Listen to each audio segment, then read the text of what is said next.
All right, what you say, what you say, everybody out there on What You Say Radio Land, man, today is May 16th. And hey, by the time you see this airing, it'll be May 18th. So, hey, I got a very, very special guest here joining us on What You Say Radio today. Gospel recording artist, Mr. Paul Porter is in the house. Mr. Paul Porter, thank you for joining us here on What You Say Radio. It's my pleasure, brother. Absolutely, absolutely. Thank you for taking time out. And I just want to let the listeners know that, hey, you're traveling. I'm pretty sure you just come from doing a show this past weekend. So, hey, right. Thank you for taking a few minutes out of your time, especially traveling, to come on here and talk with us. So, my pleasure.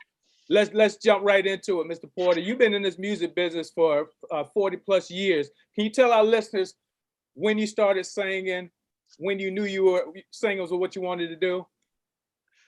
Well, when I knew what I wanted to do, I guess it was around, 17 years old. But my mother said I started at 3 years old because my father had a quartet group in Detroit, Michigan, and that's where I was born and raised.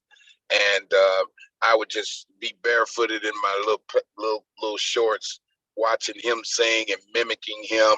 And so one day my mother decided to put me on the table at church, so because I was so short, on Easter Sunday, and that was my first solo.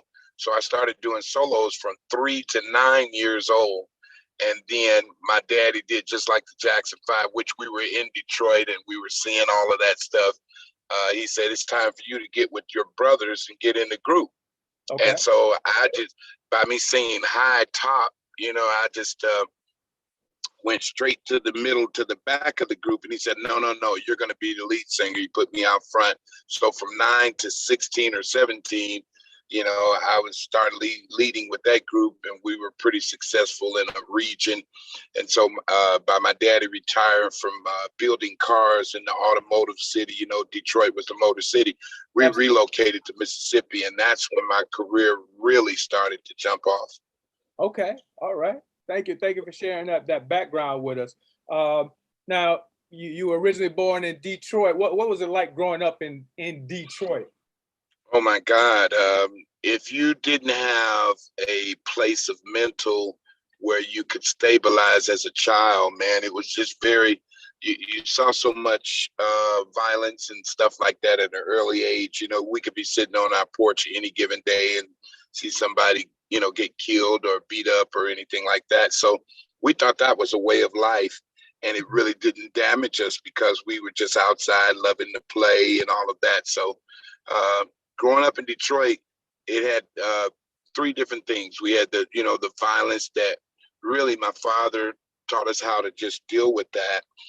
But the second 2 things was I got the best of both worlds. My father, he was so strict and became a preacher, so he didn't like us listening to anything but gospel music. So he would bring the gospel records in the front door, like Sam Cooke and the Mighty Clouds of Joy and all of that. But my brother, who was influenced by all this going on in Detroit Motown with Gladys Knight, Smokey Robinson and Michael Jackson and the Jackson 5 and just the whole Motown thing, Marvin Gaye, Tammy Terrell.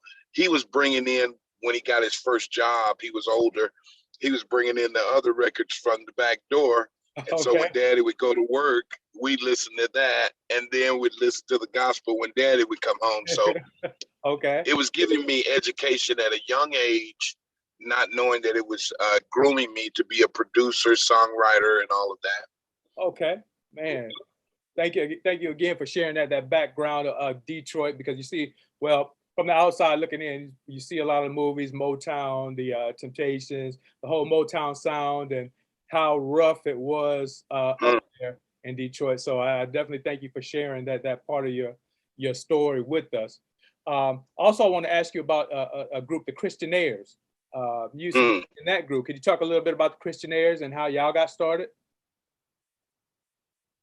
Okay, I'm original member of the Christianaires, and as I said, when we relocated to Mississippi, if you think about it, singing from 3 years old all the way up to 9 years old, and then my daddy relocating, we broke up that group.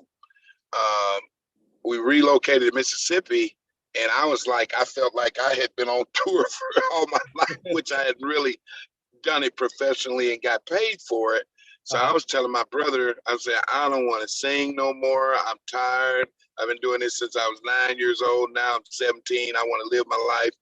So you can imagine, I didn't realize that I was in a state of depression as a teenager, but I had left all of my friends, my neighbors, the little girl that I thought I had puppy love and all that, to relocate in Mississippi because I was one of the younger children that had to go where my father went. But that was the blessing in disguise, because how the Christianaire started, I had two cousins down there, and I said, well, I don't want to sing no more. But they were, the first day I met them, they were hunting and coming out of the woods with backpacks and squirrels and rifles and all of that. And I was going like, I'm not singing with these country bumpkins down here. Yeah. But come to find out, they became two of the original Christianaires because they had mastered playing guitar and were really professionals in the country, because they were doing all of the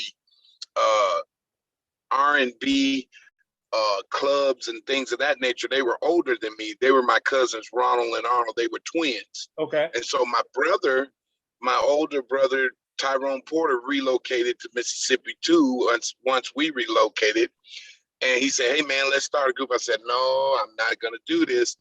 And then when I heard those guys play, the first inception into connecting with the Christianaires were those two cousins. They were doing all the parties for the factories, singing the Isley Brothers and all of that kind of stuff, the Gap Band and all. And so they were so good at it that early on. Yeah. So one of them got sick on their pneumonia, and we went in the hospital and started writing gospel songs. And my brother said, hey, man, we need to start a group. He just kept pounding me. And lo and behold, before I could reach 18, we were sitting around a table in the kitchen at home. We had just relocated there, brand new home. And my mother started writing down names for the group. She might have wrote 12 or 15. And we got down to number 4, and it said the Christianaires. And we had some of the craziest names. It was like the Traveling Echoes and all that kind of stuff. And she said, this is a nice name. And we say, hey, yeah, let's start it with the Christianaires. And that's how we started. Okay. And moving fast forward, being in Detroit, experiencing all of these groups like the Jackson 5 and all of that, and my daddy being in a group that was really, they were legends in Detroit as far as quartet. Okay. And then my brother, the oldest brother, joining the Five Blind Boys of Alabama, we had a sense of professionalism before we left Detroit. So when we got together, we just, never sacrificed quality. And when these two guys came, the cousins, and we joined in with the group, we had a professional sound at that time. Okay. Okay. And I'm glad you mentioned that as well, because it kind of ties into this next question I kind of have for you. Like coming up myself, before I got into radio, of course, listening to the gospel music, my mother and father, like that's what they would listen to. And that's what I had to listen to, either gospel music or the blues, either or both. And so I thought as a young one coming up, listening to the gospel music, it seemed like I thought a lot of the music was from the South, from Louisiana, from Mississippi, because that's where I'm from. But as I got into radio, I started to realize that a lot of these artists are from the North. They're from the Michigans. They're from Washington, DC, Maryland. Ohio. They're from all around, but they have this Southern gospel type a feel to it. Can you explain? Do you know what I'm saying? Can you kind of explain that a little bit? Well, it's 50-50. Some of it is because some of them were born and raised there and grew up under that influence. But then you got where music is so universal. Once you hear something, when you look at all of these artists, like I never knew that Ronald Isley of the Isley Brothers was influenced by Ray Charles. Okay. Yeah. And Stevie Wonder, Charlie Wilson was influenced by Stevie Wonder. Everybody is influenced by somebody. Yes. So, you know, when you talk about the Northerners listening to the Southerners and the Southerners listening to the Northerners, music is universal. Everybody gets a little bit of somebody else to create their own feel. Gotcha. And so, you know, when the South connects with the North and the Midwest and all of that, I mean, it becomes a collage, you know, and then some, ironically, from their own region, just like Baltimore, Maryland had their own type of music, and New Orleans had their own type of music, like reggae and Zydeco.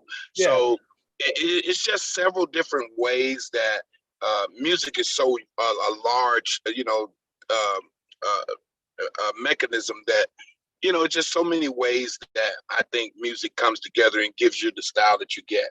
Absolutely, absolutely. I think that key word is that universal. It's like universal. So, Yeah, it is. and another thing you mentioned, and this was one of my questions. So you answered it already. You write and produce music, correct? Right. Early on, I was getting so much experience basically because my brother Charles Porter, who became a member of the group after he left the Blind Boys, but prior to that, he was singing in the local quartet. He wasn't with my little group that we had. And one night, the Five Blind Boys came to Detroit, Michigan, and Clarence Fountain decided he was leaving the group that day to go solo, and they needed a lead singer. And they heard my brother just killing it that night, and he was only about 19 at the time. He was the oldest brother, and he asked my mother could he go on the road with them, and they let him go, and he had to learn those songs on the road to the next program. And so basically when he became the lead singer of the Five Blind Boys for 5 or 6 years, what I experienced when he would come home on vacation and they would rehearse in our basement, I would experience going on Sundays to sing locally on, you know, on an amateur tip, but then come home and hear them rehearsal on a professional tip. Okay. So it was like, man, that's what I want to do. Yeah. So finally, when we got down to Mississippi and became a group, all we knew was to do it right. So we you know, we went in the studio, same studio that Frankie Beverly and Stevie Wonder went in, because we were already about quality and we wanted that sound. Yes, so sir. we went in there and didn't even have the money to record, and it was an act of faith. We went in there and started recording. My brother, he was working a job and he got the loan at the bank, but we were singing and didn't know we had the loan. He called and said, I got the money, keep singing. And so we wound up doing our first record, and that man loved our vocals so much that he signed us to another record deal, and we signed to Atlanta International, and that's how we became a national group. And I signed my first national record deal at 19 years old. Okay. I don't know if I answered your question, but Yeah. I was just giving you yeah. Yes, sir. Yes, you did. Now let me ask you this. What does Mr. Porter, what do you have going on this year in 2022? You got any new albums, any new music coming out, touring? Man, I got so much going on. Well, first of all, in the pandemic, I was blessed to be able to travel and to be one of the go-to guys. So I started doing a lot of my solo stuff, which I had just left signing. Ironically, 30 years later, I signed with Motown Records. And so I came off of that record contract and went, you know, just independent. So now I have a new album that's coming out on the Christianaires. I have 2 really in the can. I have a studio album and a live record that we recorded at the State Fair in Jackson, Mississippi. But the single will be released within the next 2 months. We have just mixed it and mastered a new single. Now, mind you, okay, the only original member of the Christianaires left is me. Not that they passed away, but 2 of the guys, the twins, retired from singing. My brother, God bless him, has cancer. And then the other brother that was with the Blind Boys, he had a heart surgery and a stroke. Okay. So I'm the only original member, but I got some new young guys that are able to kind of mimic what we did back in the day. You know, we got a slew of albums, maybe 8 or 10 albums that we recorded over that time period. Yeah. So you got some new music coming from Paul Porter as a solo artist. You Okay. got new music coming as the Christianaires. And basically, I'm getting ready to start a podcast show, as well as we're working on a TV show where out in California, they're interested in giving me a reality TV show. Nice, nice. That's what's up. That's what's up. Now, before I let you get out of here, Mr. Porter, I do a 3-word challenge where I give you 3 words, and whatever comes to your heart, your mind, your soul, when I give you those words, please share it with us, okay? Okay. All right. My first word is change. It's inevitable. It's just something that we have to adapt to, and we must change in order to progress. Awesome, awesome. Now, this is more than one word because this man is more than a word. Mr. Bishop Rance Allen. Oh man, a father to me, brother, mentor, one of the greatest singers that ever did it. A man of wisdom, a man of anointing, and just a lot. He meant a lot to me. You know, it just pulled a plug out of me when he passed away. We traveled and worked together for 20 years. Wow, wow. Thank you again for sharing that, because that's how we keep Mr. Bishop Rance Allen alive and his legacy alive. His music lives on forever. I never got to meet him personally, but I just know. By the music, I know he was a wonderful man. Yeah, well, the thing about Rance, it was a catch-22 because when he opened up his mouth to sing, he sang like a lion. Yeah. But when he would talk to you, he had such a humble voice and very soft. You would never know that the person that was singing was Rance Allen, because when he talked so soft, sometimes you had to lean over to talk to him. Wow. Wow. Yeah, he called himself fussing at me one day. 20 years into my career, I was ready to give it up. I said, I'm tired of this. I'm not going to do it anymore. And he called himself fussing at me, but he never raised his voice. He said, no, you can't. He just did a little frown. And I guess he called himself, you can't do that. We got too much to do. So he was like a man that spoke soft. Yeah, but he sang with a loud voice. Wow. Rest in peace. Very humble. Yes, rest in peace, Mr. Bishop Rance Allen. And then my final word for you, Mr. Porter, is love.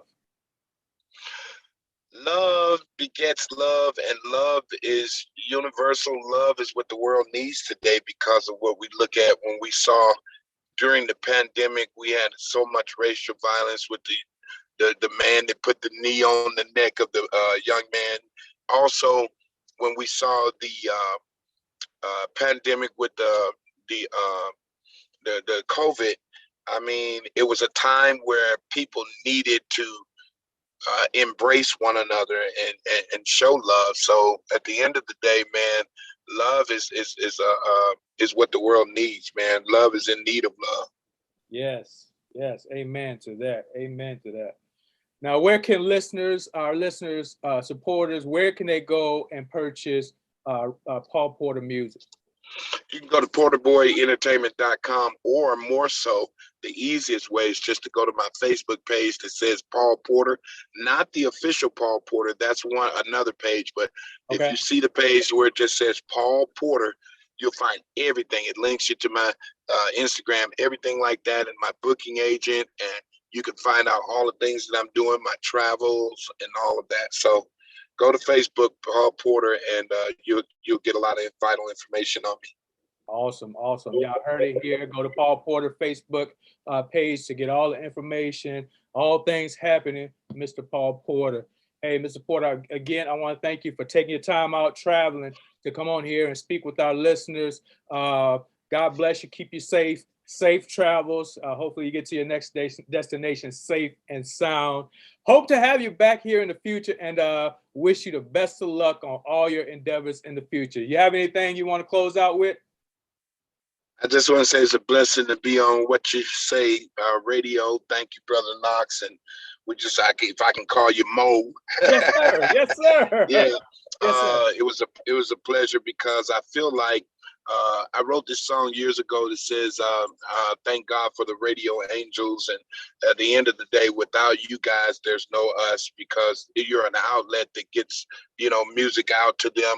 And inside that song, I say, y'all do so many things that kind of go unnoticed. You play music for the sick. They can't even reach over and turn, and, they're listening on the radio, and you bless people, you pray for people, you let people know what's going on with the artist. So without you, there's no me, and we greatly appreciate you, man. Thank you for the opportunity. Thank you for that, Mr. Porter. Hey, again, take care, and hope to have you back here soon, sir. Yes, sir. God bless. God bless you too.